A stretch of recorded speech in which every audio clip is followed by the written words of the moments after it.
வணக்கம். இன்றைக்கி வீடியோவில் நம்ம பருப்பு பொடி எப்படி செய்கிறதுன்னு பார்க்க போகிறோம். நம்ம ஹோட்டல் போனால் ரொம்பவே விரும்பி சாப்பிட்ற பருப்பு பொடி, சின்னவங்கலேருந்து பெரியவங்க வரைக்கும் எல்லாத்துக்குமே ரொம்பவே ஃபேவரட்டான இந்த பருப்பு பொடி எப்படி வீட்டிலேயே செய்கிறதுன்னு வாங்க வீடியோவில் பார்க்கலாம். அதுக்கு முன்னாடி நம்மளோட சேனலை சப்ஸ்கிரைப் பண்ணாதவங்க நம்ம சேனலை சப்ஸ்கிரைப் பண்ணிக்கோங்க. ஃபஸ்ட்டு இந்த பருப்பு பொடி செய்கிறதுக்கு ஒரு பேன் அடுப்பில் வச்சு அதில் 1 கப் அளவுக்கு துவரம்பருப்பு சேர்த்துக்கிறேங்க. இந்த துவரம்பருப்பை எண்ணெய் சேர்க்காமல் நல்லா பொன்னிறம் ஆகிற வரைக்கும் வறுத்து எடுத்துக்க போகிறோங்க. நல்லா வாசனை வரணும், அந்த அளவுக்கு நல்லா இந்த பருப்பை வறுத்துடணும்.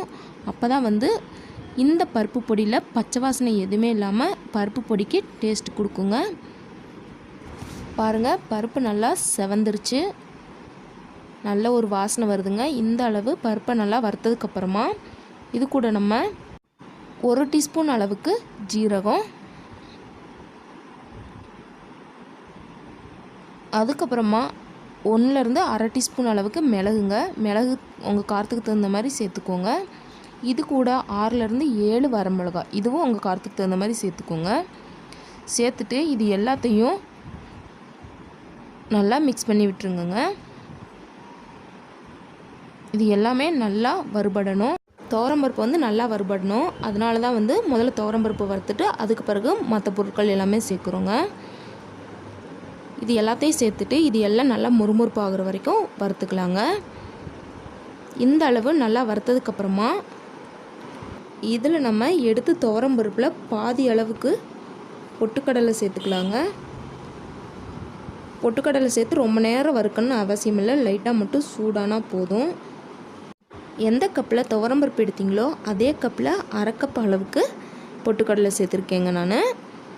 சேர்த்துட்டு இதை லைட்டாக இந்த மாதிரி ஃப்ரை பண்ணி விட்டு இப்போ நம்ம இதில் நல்ல ஒரு வாசனைக்காண்டி கொஞ்சமாக பெருங்காயத்தூள் சேர்த்துக்கலாங்க.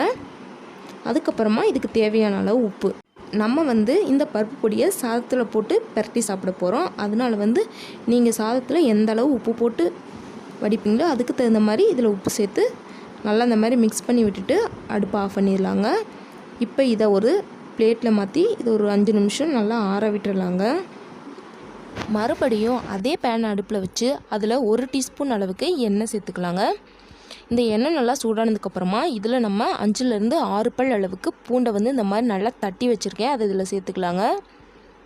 எப்போவுமே பருப்பை வச்சு எந்த ரெசிபி செஞ்சாலும் அதில் பூண்டு கொஞ்சம் அதிகமாக சேர்த்துக்கோங்க. அப்போ தான் வாயு தொந்தரவுலாம் இல்லாமல் இருக்குங்க. இந்த பூண்டு நல்லா பொன்னிறம் ஆகிற வரைக்கும் நல்லா வதக்கி விட்டுக்கணுங்க. நல்லா செவந்து வறுபடணும்.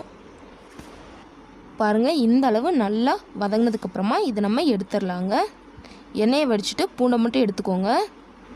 இந்த பருப்பு பொடியை ஸ்டோர் பண்ணி வைக்கும்போது எண்ணெய் இருந்துச்சுன்னா சீக்கிரமாகவே கெட்டு போயிடும். அதனால் எண்ணெயை வடிச்சிட்டு பூண்டை மட்டும் இந்த மாதிரி எடுத்து வச்சுக்கலாங்க. இப்போ நம்ம வறுத்து வச்சுருக்க எல்லாத்தையுமே ஒரு மிக்ஸி ஜாரில் சேர்த்துக்கலாங்க. உப்பு எப்போவுமே பருப்பு பொடியில் கொஞ்சம் அதிகமாக இருக்கணுங்க. அப்போ தான் சாதத்துக்கு செட் ஆகும். அதனால் பருப்பு பொடியை டெஸ்ட் பண்ணி பார்க்கும்போது உப்பு கொஞ்சம் அதிகமாக இருக்கிற மாதிரி சேர்த்துக்கோங்க.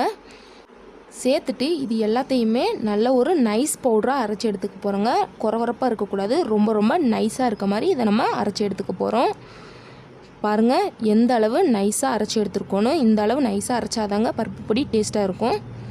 நம்ம சேர்த்துருக்கோல அந்த சீரகம், மிளகு, பூண்டு, பருப்பு எல்லாத்தோட ஃப்ளேவரும் சேர்ந்து பருப்பு பொடி ரொம்ப ரொம்ப டேஸ்ட்டாக இருக்குங்க. இதை நீங்கள் ஸ்டோர் பண்ணி வச்சு 2 மாதம் வரைக்கும் கூட யூஸ் பண்ணிக்கலாங்க, கெட்டு போகாது. அந்தளவு ரொம்பவே ருசியாக இருக்குங்க. இதை சூடான சாதத்தில் கொஞ்சமாக சேர்த்து தேவையான அளவு நல்லெண்ணெய் அல்லது நெய் சேர்த்து சாப்பிட்டிங்கன்னா ரொம்ப ரொம்ப அற்புதமாக இருக்குங்க. கண்டிப்பாக இதே மாதிரியான பருப்பு பொடியை வீட்டிலையே செஞ்சு பார்த்துட்டு எப்படி வந்துச்சுன்னு கீழே கமெண்டில் சொல்லுங்கள். இந்த வீடியோ உங்களுக்கு பிடிச்சிருந்தால் லைக் பண்ணுங்கள், ஷேர் பண்ணுங்கள்.